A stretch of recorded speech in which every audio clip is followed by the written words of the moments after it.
Hi, and welcome to Creepy Crime Story, where the darkest truths aren't imagined. They're real. Dalton, Georgia, August 2nd, 2004. The house sat silent at the top of Saddle Creek Drive, the Parker residence. No signs of forced entry, no broken locks, no evidence of a break-in. Yet someone was dead. At 1:28 a.m., a 911 call was placed by a man identifying himself as Scott Swilly. His voice was frantic but surprisingly coherent. "My wife's been shot. She's bleeding. She's not breathing." The dispatcher tried to calm him, but the line was chaotic. A baby cried in the background. No screaming, no shouting, just shock. When first responders arrived, the house was in order. No overturned furniture, no struggle, no visible intrusion. The only damage, a shattered second-story window pane in the master bedroom. And on the bed, the lifeless body of 26-year-old Tara Swilly, shot once in the head while she slept next to her husband and their 7-month-old daughter. She was declared dead at the scene. Tara was the daughter of Buddy Parker, a prominent figure in Dalton's textile industry, specifically carpet manufacturing. Her family name held weight, but in that moment, the name didn't matter. What mattered was the single gunshot wound to her head. Close-range trajectory was ruled out within minutes. This wasn't a domestic murder. It was a precision strike from outside. Sheriff's deputies established a perimeter within 15 minutes. Crime scene photos captured the intact nursery, the crib untouched, diapers folded, the bottle warmer still plugged in. Only one room, the parents' bedroom, had been targeted. The forensic team from the Georgia Bureau of Investigation, GBI, arrived before sunrise. They counted 11 shots total, fired from outside the house at a steep upward angle. Bullet casings weren't recovered on site, indicating the shooter either used a collector or retrieved them. Investigators used trajectory rods and laser alignment to map the bullet paths. Confirmed. All fired from a dense wooded area across the backyard. Range estimated at 140 to 160 yards.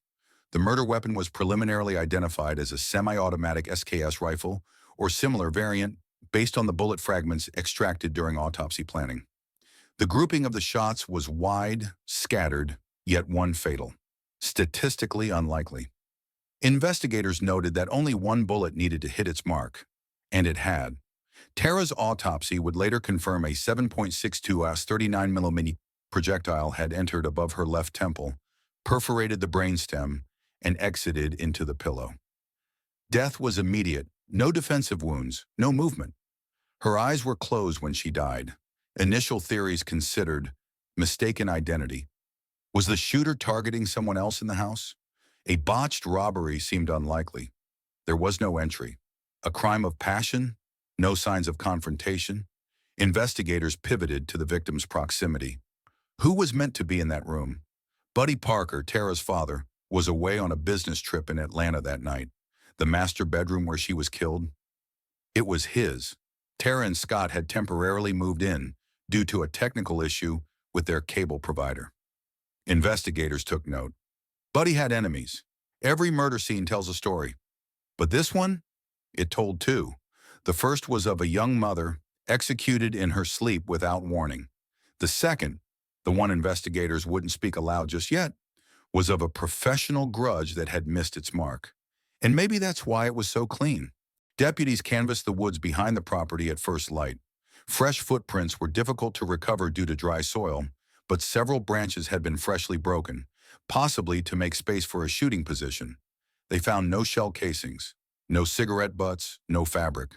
Whoever did this planned ahead, brought a rifle, left nothing. That same day, detectives requested a full rundown of past employees and associates of Buddy Parker. His list of former tenants and subcontractors was extensive. He had built, fired, and litigated against more than a few locals in the highly competitive carpet trade. Over the years, people got angry, but not many turned violent. Still, someone had, and they had fired into a room without knowing, perhaps without caring, who was actually sleeping inside. The victim was not the intended target, but she's dead just the same. Case file GBI 2004-14892, initial scene report. The community's response was immediate. News crews arrived within 12 hours. Tara's death was front-page news across the state, but in the tight-knit town of Dalton, the whispers were more personal. Why her? Who would do this? And, unspoken but present, was this about Buddy? Investigators didn't say much publicly, but behind the scenes they began breaking down all activity around Saddle Creek Drive in the 48 hours prior to the shooting. No neighborhood cameras at the time, no Ring doorbells, no external security system. It was 2004. The only possible break? A traffic camera on Hammond Creek Road, roughly 0.9 miles from the Parker home, had recorded a vehicle passing at 1:12 a.m. Blurry, low-res, but distinct enough to identify the model. Early 90s Ford pickup, no plate visible. It was a lead, a small one. But in cases like this, small leads grow teeth. The GBI analysts began the trace. Vehicle registry logs, past disgruntled workers, firearms permits, a rough triangulation of potential suspects. Meanwhile, Tara's body was released to the family. Her funeral was held 5 days later. Hundreds attended. The church was filled with white roses and disbelief, but grief wasn't the only thing in the air. Underneath it all, a harder question brewed. If the shooter had gotten the person they really came for, would any of this have happened? In Dalton, Georgia, residential streets like Saddle Creek Drive don't make the news. Quiet neighborhoods, two-story brick homes, and porch flags make up the landscape. But when Tara Swilley was found dead inside her parents' home, it wasn't just a crime. It became a fracture in the town's image of safety. And what investigators realized next would shift the scope of the case entirely. The second chapter of the investigation focused not on what happened that night, but on why Tara was even in that house to begin with. The master bedroom where the shots had been aimed, where she died, was not her usual bedroom. It wasn't even her house. She and her husband, Scott Swilley, had been living in their own home just a few miles away in a newer development near Dalton High School. But 3 days before the murder, they temporarily relocated to the Parker residence due to a service outage affecting their home's internet and cable. A small detail that might have seemed inconsequential, but in this case it changed everything. Buddy Parker's home was known to many in town. He wasn't just a father grieving the death of his daughter. He was the owner of Parker Textiles, one of the few remaining family-run carpet manufacturers in the region. A man with years of industry power, influence, and conflict. His property had a long sight line from the wooded ridge behind it, a feature unknown to most, but critical to anyone aiming a rifle. Investigators pulled zoning maps and construction blueprints. The bedroom targeted in the attack was added during a second-story renovation in 1999. The shooter had knowledge of that addition, and given the precision of the shot grouping, they had likely surveilled the house beforehand. This was not a random act. From a forensic perspective, location became motive. The assumption shifted. Tara wasn't the intended target, someone else was. And the person meant to be in that room was Buddy Parker himself. To test that theory, GBI investigators reviewed Mr. Parker's travel itinerary and phone logs.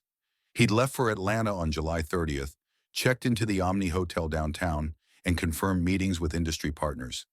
His alibi was airtight, but the bigger question loomed. Did anyone else know he would be gone? That's when detectives began tracing external knowledge vectors, delivery logs, service calls, employee schedules, public records. On August 1st, a cable technician had been scheduled to check the line at the Swilley home. The ticket was open in Comcast's system, but unfulfilled. That technician was never dispatched. That outage wasn't just a tech hiccup, it inadvertently moved Tara into the line of fire. One of the senior investigators, LaTorn Carmen Rhodes, noted in her report, the shooter had precise knowledge of bedroom positioning and presumed occupancy. If this was meant for Buddy Parker, the fatal shot was a case of collateral targeting, not coincidence. Survivor interviews began the following day. Scott Swilley described his wife's routine. Up by 6:30, breakfast with their daughter, light reading before bed. No recent arguments, no strange behavior, no visitors. They had only planned to stay at the Parkers' home for another day or two. In his words, it was supposed to be convenient. Scott confirmed they went to bed at 10:40 p.m. on August 1st. Baby Jordan had been fussy and took longer to settle. Around 1 a.m., He recalled hearing what sounded like firecrackers outside. He fell back asleep. At 1:28 a.m., he woke to Tara slumped beside him, unresponsive, bleeding. That discrepancy in sound reporting, perceiving rifle fire as firecrackers, was consistent with other witness statements in the area. GBI acoustics experts confirmed that from 150 yards, an SKS rifle discharge can resemble distant pops, especially if fired through forest buffer. There were no outside lights turned on at the time of the shooting. The shooter likely knew the property layout, the topography behind the lot, and the sightline angles available from the tree line. Investigators walked the ridge and marked 3 possible vantage points. Only one had a broken branch, a pressed heel in dry mud, and a cigarette butt lodged in moss. DNA was collected. No match yet. Back at GBI headquarters, a parallel task force reviewed Parker's legal and business history. Over the past decade, Parker Textiles had laid off 27 workers and been involved in 4 civil disputes, one of which escalated to a court order. That particular case was flagged for priority review. It involved a former employee, male, white, mid-30s, previously a tenant on Parker's rental property. Details were sparse. The man had been evicted after a payment dispute and terminated for cause. No known arrests. He hadn't appeared on any recent law enforcement watch lists. But there was lingering resentment, documented in a handwritten complaint letter addressed to Parker's corporate office. A single sentence stood out from that letter. "I swear, if you think you can just erase people like garbage, someone's going to erase you." The man's name was quietly added to the list of persons of interest. No knock warrants were requested yet.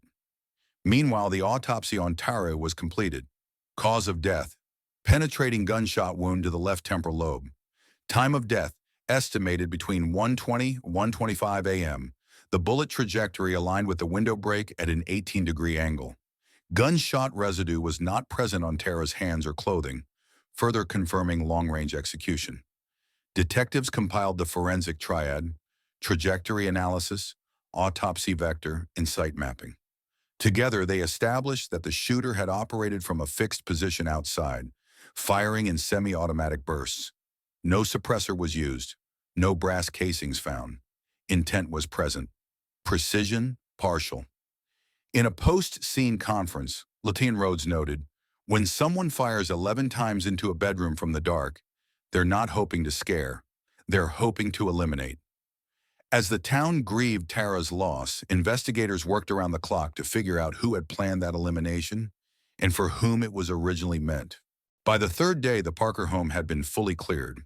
The media was still parked outside the gates, but the interior, where 11 bullets had crossed drywall and fabric, was now quiet. Crime scene tape was removed. What remained was digital: autopsy reports, forensic models, trajectory diagrams, and a growing suspect list that investigators knew could either break the case or stall it permanently. At GBI headquarters in Decatur, the forensics division finalized the full digital reconstruction of the shot sequence. The modeling confirmed what they'd already suspected. This wasn't random. The shooter had positioned themselves behind a thicket of brush 146 yards from the master bedroom's east-facing window, elevation difference, 9 feet. With military-grade software, analysts simulated the projectile arcs, all but one embedded in the drywall. One killed Tara instantly. That model served a purpose. It allowed the investigative team to cross-reference trajectory patterns with ballistic behavior, ultimately supporting the theory that the intended target was someone else, likely Buddy Parker. The home layout had not changed in years. The master suite was publicly known to belong to him, but the timing had shifted everything. That led investigators to the first major procedural turn: the personnel ledger. Detectives began to piece together a list of individuals who had worked for Parker Textiles between 1998 and 2004. Employees, subcontractors, tenants from Parker's personal rental properties. Of particular interest, individuals who had a reason to know the bedroom layout, who had reason to be angry, and who had quietly disappeared from Dalton's employment radar in recent years. There were 43 names on that preliminary list. 5 stood out. Each of those 5 had prior grievances, court records, or restraining orders linked to Parker or his affiliated businesses. But only one had also lived on the Parker property and had a known history with firearms. Jeffrey A. Hampton, age 32, Caucasian male, former tenant of Buddy Parker's guest house from 2002-2003, terminated for rent default and volatile conduct per landlord filing. Also worked briefly in groundskeeping and deliveries for Parker Textiles. No criminal convictions, no current address on file. His name had come up before, but at that stage there had been no physical evidence tying him to the crime. That changed with a new match from the lab. The cigarette butt found near the sniper location, collected 36 hours after the shooting, contained partial DNA. Lab analysts ran it through state and federal databases. Not a full CODIS match, but internally one technician noted a possible familial match. The DNA fragment shared characteristics with a sample collected during a 2003 tenant screening filed by Buddy Parker. It wasn't enough for an arrest, but it was enough to escalate surveillance. Detectives initiated a soft background build on Hampton. No fixed residence, no active bank accounts, no utility bills. What they did find was a P.O. box registered to him under a third-party mail service 11 miles outside Dalton. In that box, a single item, a flyer for a local gun show, dated 3 weeks prior to the murder. Inside the GBI's strategy meeting that afternoon, investigators mapped out Hampton's known movements. Only they didn't have much to go on. No traffic citations in the last 2 years. No verifiable employment. One clerk at a bait shop off Highway 76 said Hampton still came in every now and then, paid cash, bought chewing tobacco, and .30 caliber cleaning oil. That was their only live trail. Parallel to the suspect review, forensic teams conducted a residue screen on the outer frame of the Parker bedroom window, searching for microparticulates associated with high-velocity impact. The window frame held trace amounts of oxidized lead and propellant soot, consistent with an external ballistic origin. More tellingly, flecks of fragmented birchwood, not part of the house, were lodged into the glass edge, suggesting bullet ricochet from a natural barrier. They collected samples, later matched to a fallen branch recovered 147 yards out. The forensic chain tightened. Entry angle confirmed. Ballistics matched. Scene contamination ruled out. That branch, angled, split, coated with a dried resin, consistent with early August sap, was likely disturbed at the moment of firing. Meanwhile, the town of Dalton was adjusting in a way that was typical of towns that don't see homicide often, with stunned silence and unspoken blame. Local businesses quietly replaced ads mentioning the Parker name. Church groups prayed, and somewhere in the background, a former employee with no permanent address was becoming harder to ignore. For investigators, the focus remained procedural. DNA was now a partial match. Hampton had motive, opportunity, and history. What they didn't have yet was proximity. No eyewitness put him near the scene. No footage placed him behind the Parker home, and no weapon had been found. Then came a break from the GBI's regional field agent in Catoosa County. 3 months prior, a resident of a trailer park reported a suspicious man camping along the South Chickamauga Creek. He had a small tent, a rifle bag, and a pickup truck with no license plate on the front. The truck was dark green, Ford, early 1990s. No incident report was filed, but the plate from the rear, written down by the resident, was cross-checked and flagged. It matched a truck registered to Jeffrey Hampton's late father. Now investigators had a vehicle, a match to the camera image logged at 1:12 a.m. near the Parker home.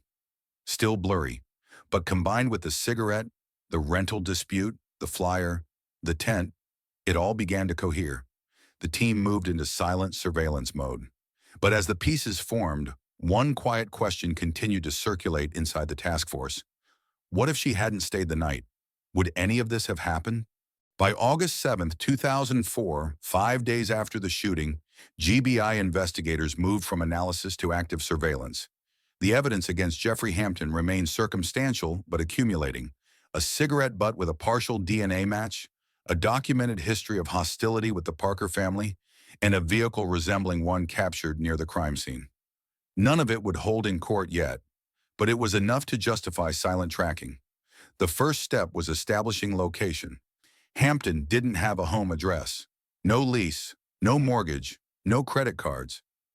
But investigators had a P.O. box and a possible truck registration in his deceased father's name.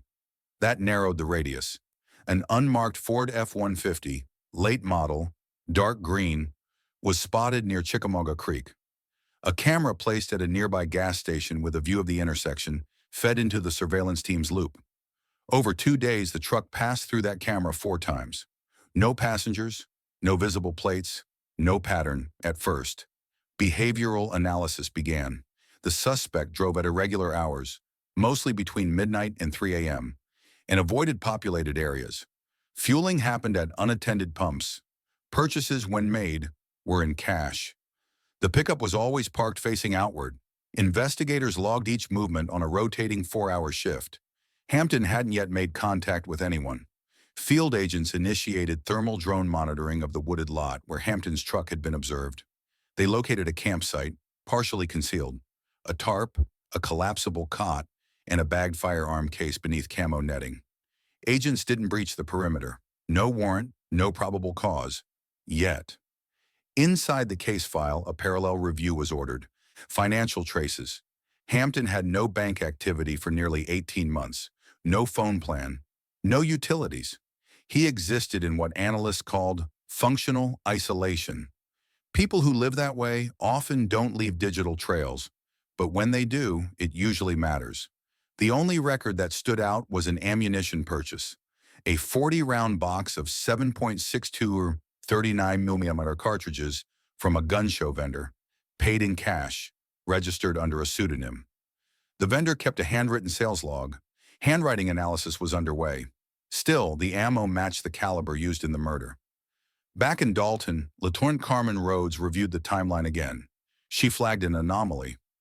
On July 30th, 2 days before the murder, someone using a prepaid phone placed 2 brief calls to Parker Textile's main line.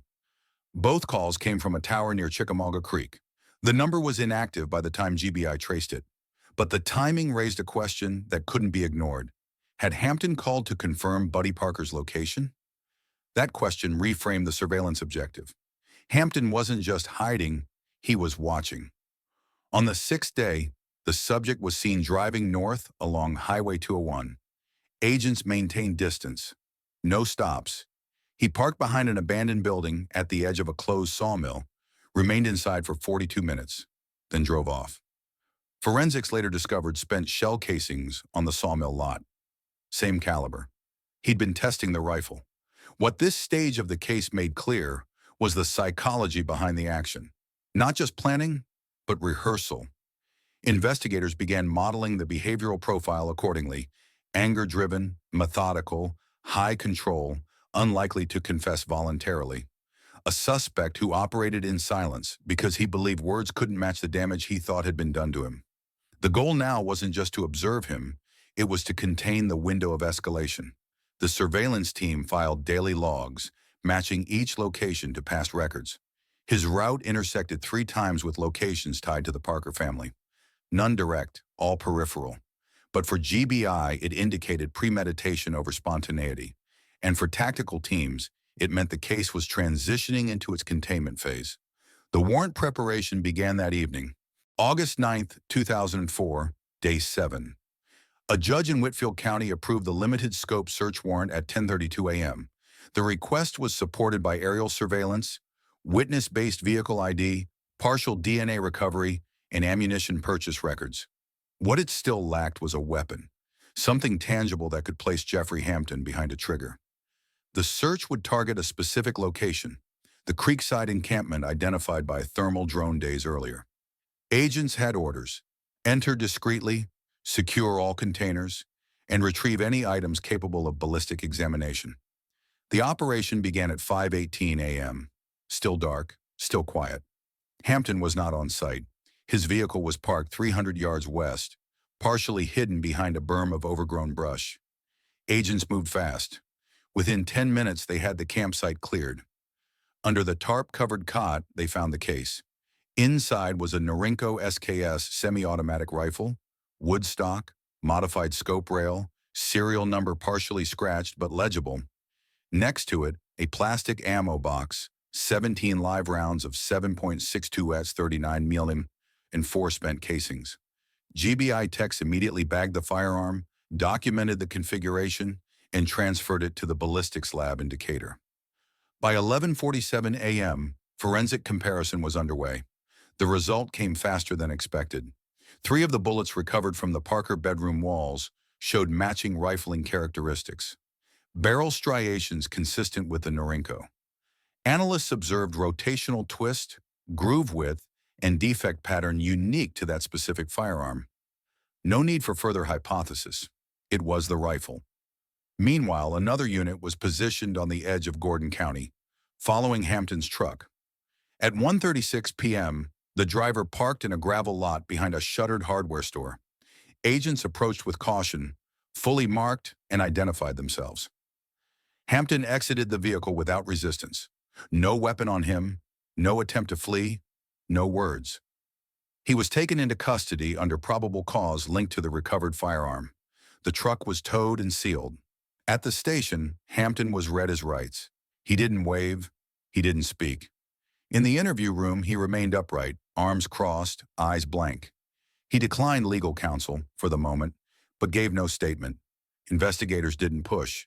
The evidence would speak first.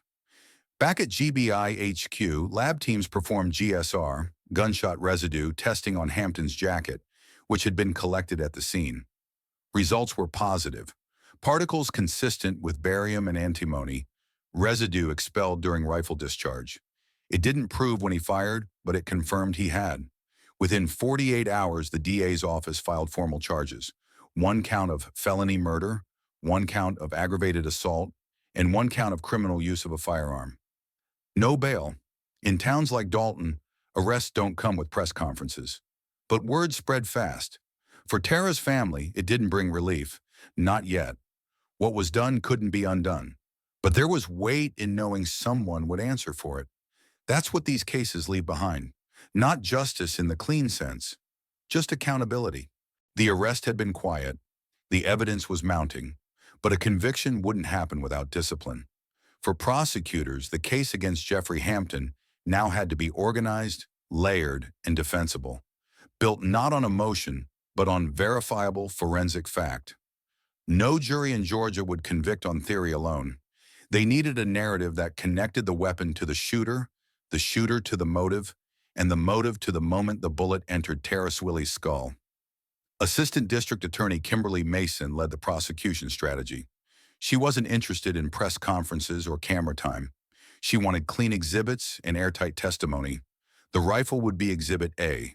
The ballistic match, confirmed across 3 recovered rounds, would be introduced with technical testimony from the GBI Lab's senior firearms analyst. The spent shell casings recovered from the campsite would corroborate use. The residue on Hampton's jacket would place him behind the rifle. But the most damning angle wasn't the weapon, it was the planning. Mason worked with investigators to establish premeditation, the campsite hidden in the woods, the avoidance of all digital footprints, the ammunition purchase under false identity, the surveillance of the Parker residence in the days leading up to the shooting. Each point alone was suspicious. Together, they outlined intent. Trial preparation began with deposition requests. Investigators compiled timelines, while analysts reconstructed geographic movement using cell tower ping data from burner phones tied to Hampton's area. A brief call to Parker Textiles on July 30th, likely to confirm Buddy Parker's absence, was central to establishing motive misdirection. Witnesses were prepped. Scott Swilley would testify to the unexpected move into the Parker home due to the cable outage. Forensic technicians would testify to trajectory reconstruction and entry angles. One GBI agent would describe the drone footage capturing the camouflage rifle case. No one would be asked to describe Tara in sentimental terms. Not because she wasn't loved, but because the case didn't need poetry. It needed structure. Behind closed doors, the defense filed a motion to suppress the rifle on Fourth Amendment grounds, claiming the campsite was private property. The motion was denied. The warrant had been obtained legally. Surveillance had been justified by reasonable suspicion and supported by material evidence. As the trial date approached, jury selection became the focus. Dalton wasn't a big city. Most potential jurors had read the papers or heard rumors. Screening required careful vetting. Anyone with prior business dealings with the Parker family was excluded. Jurors were selected based on one criteria. Could they weigh evidence without letting community history cloud their view?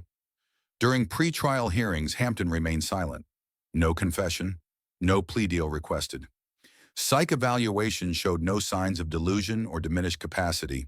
He was aware, competent, uncooperative. In the courtroom, the evidence was introduced in order. Rifle, trajectory diagrams, crime scene photos, ammo box, residue report, and finally the vehicle surveillance records linking Hampton's truck to the area at the time of the crime. What stood out during trial prep wasn't just what the evidence showed, it was what it didn't. There was no passion, no personal confrontation. Tara had never met Hampton. He hadn't known her name. She had become a statistic of proximity, killed not because of who she was, but because of where she slept that night. That detail shaped the prosecution's closing framework. A bullet meant for someone else, a plan that ignored the risk to others, and a death that would have been preventable if hatred didn't operate on autopilot. There was no drama in the prosecution's tone, no courtroom theatrics, just a clear, methodical dismantling of motive and opportunity, supported by measurable fact. Outside the courthouse, the Parker and Swilly families avoided interviews. Inside, they listened, not for revenge, just for the record. The trial of Jeffrey Allen Hampton began on October 17, 2005, in the Superior Court of Whitfield County. Security was tight, not because of any public threat, but because of the weight the case carried. It wasn't about who fired the weapon. That part, by then, was largely settled by forensic evidence. The question was whether the act constituted premeditated murder, and if a jury would see motive in silence. The prosecution opened with a procedural breakdown of the crime scene. No narrative fluff. Ada Kimberly Mason displayed the rifle on a fixed stand, aligned with a cross-section diagram of the Parker residence. Every angle was accounted for. The bedroom layout, the glass trajectory, the distance from the shooter's position to the point of entry, the elevation differential, each point corroborated by GBI forensic analysts, presented with calibrated consistency. On day 2, the state introduced the ammunition timeline. A dated purchase log, manually kept by a vendor at a local gun show, was matched to a handwriting sample pulled from a tenant application Hampton had submitted years earlier. A forensic document examiner testified that stroke pressure, letter form, and slant matched at least 8 out of 10 key indicators. Next came digital evidence. Though Hampton had no phone plan, GBI experts showed that a prepaid burner number was activated within a 1-mile radius of the Parker home on July 30th, just days before the shooting. That same phone made 2 brief calls to Parker Textiles. Both went unanswered. The phone was deactivated within 24 hours. No other calls were made. The intent was clear. Verify Buddy Parker's absence. Confirm the window of opportunity. The crime scene technician described the broken bedroom window. Laminated double glass, shattered by force, not pierced gradually, a detail that confirmed high-velocity entry, not interior impact. That distinction mattered. It reinforced the conclusion that this was an external shot, with no need for close-range confrontation. Gunshot residue testing came next. Particles found on Hampton's jacket were consistent with having recently discharged a 7.62 39mm round. The test didn't prove when he'd fired, but it proved he had, coupled with recovered casings at his campsite and rifling striation matches. It left no plausible doubt about the origin of the weapon used. Still, the defense held to one line. No direct witness, no confession. They suggested the campsite could have been staged. The jacket could have been contaminated. The rifle could have changed hands. But cross-examination exposed the weaknesses. There was no indication anyone else had access to Hampton's isolated location.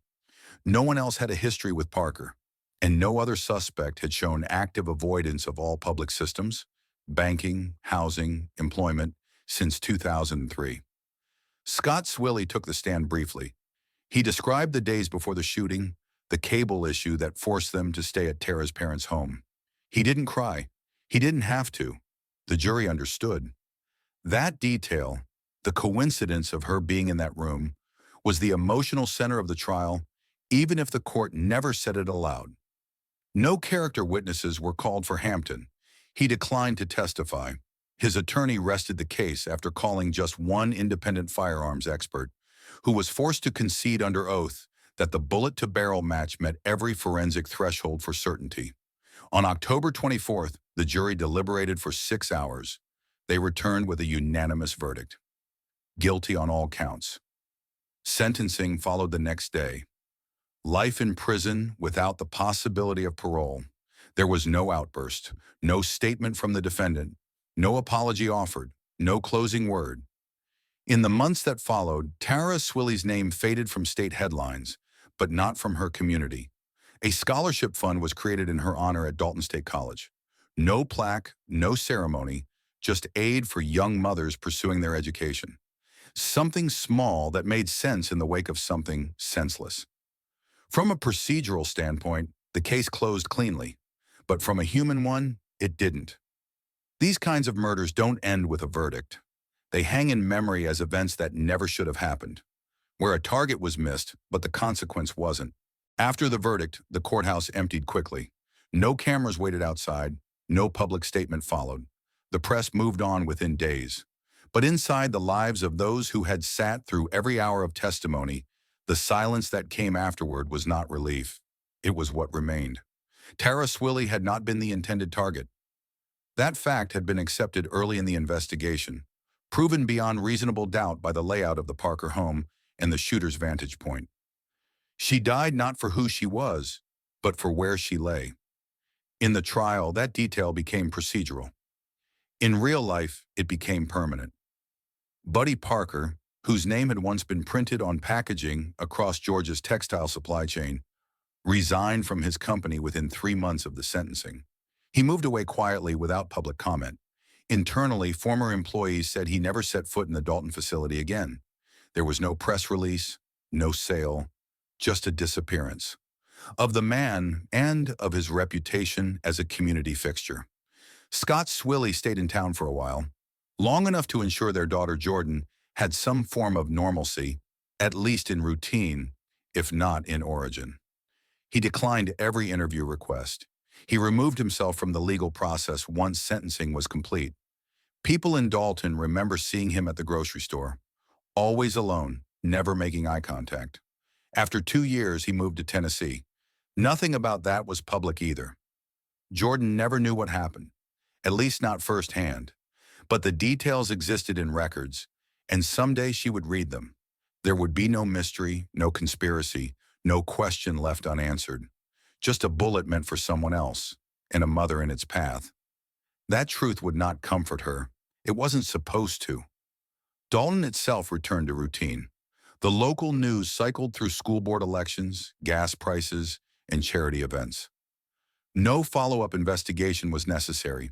The case had been clean. The evidence had held. The prosecution had been methodical. But for a town that had rarely seen murder of this kind, something changed beneath the surface. A single scholarship fund appeared the following spring. No ceremony, no plaque, just a simple entry in the Dalton State College financial aid system, the Tara Swilley Memorial Grant, designated for first-generation female students with dependents. The fund was established anonymously, but the Parker family was assumed to be behind it. It was a quiet act, one that required no headlines. There were no sweeping policy changes, no new laws. But inside the GBI's internal training seminars, the case became a reference point for rural long-range homicide analysis. Ballistics teams used the Parker diagram in their coursework. Surveillance units studied the timeline. And instructors emphasized what had nearly failed: the delay in considering that the wrong person may have died. It wasn't an error, it was a near miss in thinking. The lesson wasn't about trauma or grief, it was about pattern recognition, behavioral detection, and understanding how grudges metastasize when left alone. Jeffrey Hampton had never made direct threats. He had no criminal record. He hadn't appeared on any state watch list. But he'd been quietly planning, quietly collecting, and quietly rehearsing violence. The community didn't see it because he wasn't loud. There's a myth that murder always comes with signs, that people always notice. But in this case, silence had been the camouflage. Hampton wasn't a monster. He was an overlooked man who let bitterness calcify until it turned into planning. And when that planning found an opportunity, it no longer cared about precision. The act didn't require the intended target, just a target. That distinction mattered most in the aftermath, because the true cost of the crime wasn't in the hours of testimony or the pages of court filings. It was in the space Tara no longer occupied, in a daughter growing up without memories, in a husband left with no one to explain it to, in a father who would never again believe in fairness, but who had learned that silence and restraint are not the same thing. The law had done its part. The trial had held. But justice does not undo absence. It only documents the path that led to it. Some cases end with closure. Others end with clarity. This one gave neither, but it gave finality. And for a system that must keep moving forward, that was enough. We don't always get to choose the moment that changes our life. Sometimes it's chosen for us, by someone else's mistake, someone else's rage. What happened to Tara wasn't fair. It wasn't even meant for her. But in her absence, we're reminded that safety isn't something we should take for granted, and neither is life. If there's one thing I've learned from telling this story, it's that bitterness left unchecked can become lethal. So talk to people, ask questions, protect each other, because silence doesn't always mean peace. If this video moved you or gave you something to think about, tell me where you're watching from, or share what this story made you feel. If it didn't resonate, I want to hear why. Your voice matters. And if you want more stories that don't just report the crime, but explore what it means, subscribe to this channel. There's more ahead.